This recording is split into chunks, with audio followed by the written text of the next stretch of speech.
The chairman of the Before President Trump says something as President of the United States, does he call you up and say, Stephen, I'm about to say this and I want your approval? Does he do that? Never. And after the president says something, does he call you up and say, Stephen, was that okay? Are you okay with this? Nope. I have an advisory role.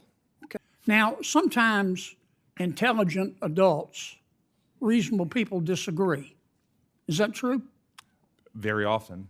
Is it part of your job description when you disagree with something the president says to call a press conference and say, he's wrong about this and let me explain to you why? Is that part of your job description? Welcome back to Hot News Today. Today's highlight, a fiery exchange in the Senate Banking Committee that has everyone talking. Senator Kennedy grilled Federal Reserve Board nominee Stephen Miran with questions as sharp as they were insightful. Now, before I dive in, don't forget to hit subscribe and turn on notifications to stay updated on the latest political happenings. Dr. Miran, do presidents, any president, generally appoint their enemies? Thank you, Senator, for the question. Don't thank me. It just takes up time. I believe that when they nominate them, Do they generally appoint their enemies? they don't believe they are when they're making. Do presidents, any president, generally appoint people that they agree with on social and economic policy? I believe that presidents appoint people whose That's a policies- yes, isn't it? Yes. Because we live in the real world, don't we? Yes. Kicking things off, Kennedy asked Miran if presidents appoint their enemies. Miran tread carefully, saying presidents typically choose allies to support their goals. Kennedy, not missing a beat, reminded him, we live in the real world, don't we? It's true, folks, aligning on social and economic issues is often key in these appointments. Then, Kennedy shifted focus. They questioned Miran about any personal accountability for Trump's statements. Miran was clear, absolutely not. Kennedy painted vivid scenarios. Did Trump seek Miran's approval before speaking? Each time the answer was no. Miran's role? Advisory, not controlling. This line of questioning underscored a crucial point. Presidential aides don't have to contradict their leaders publicly. And that goes for all presidents, from Trump to Biden. Now let's talk economy. Kennedy highlighted the crucial balance between monetary and fiscal policy. Sure, the Fed sets interest rates, but Congress's taxing and spending play a huge role too. Kennedy warned about reckless spending fueling inflation and slowing growth. Miran agreed, noting fiscal drivers often get overlooked in economic analysis. Kennedy didn't stop there. Lowering short-term rates doesn't guarantee long-term drops. Why? Because the bond market holds power.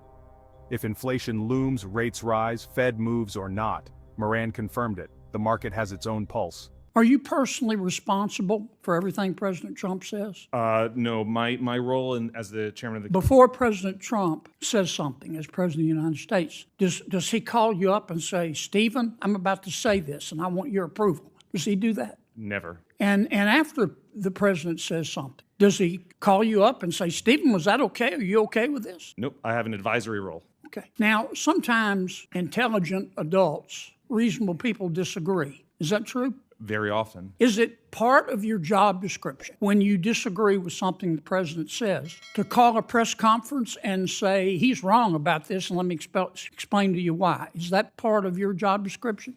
Not as CH. Is that part of the job description of any aide that you know of to President Biden? No. How about for President Obama? No. How about for President Clinton? No. We don't live in La La Land, do we? Do we? No.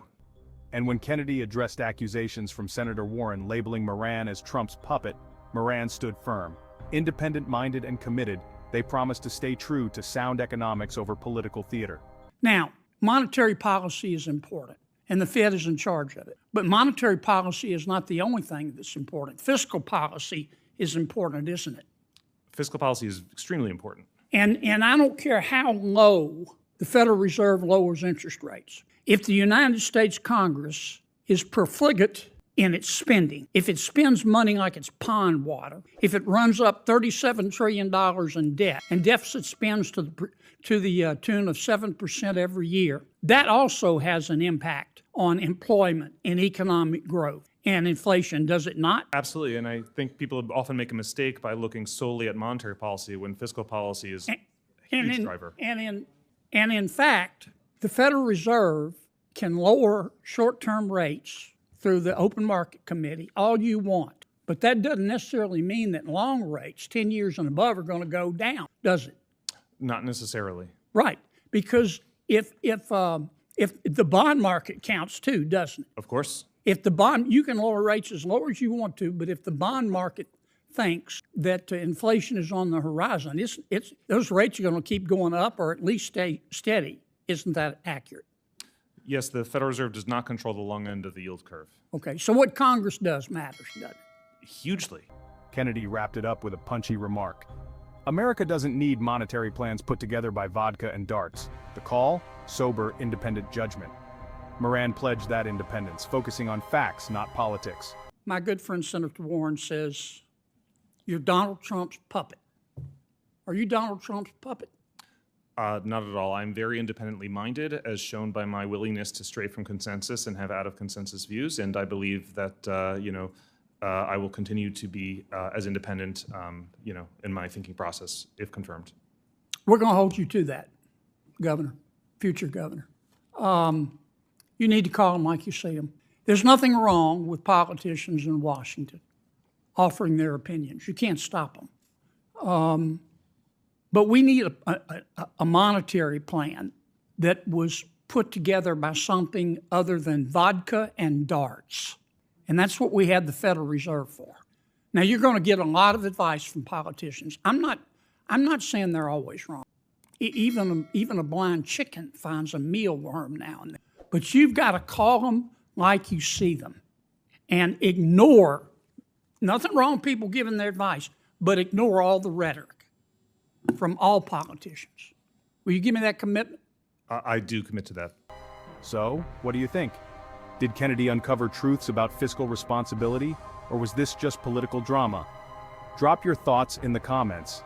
Remember, like, share, and subscribe to Hot News Today for more breaking updates straight from Washington.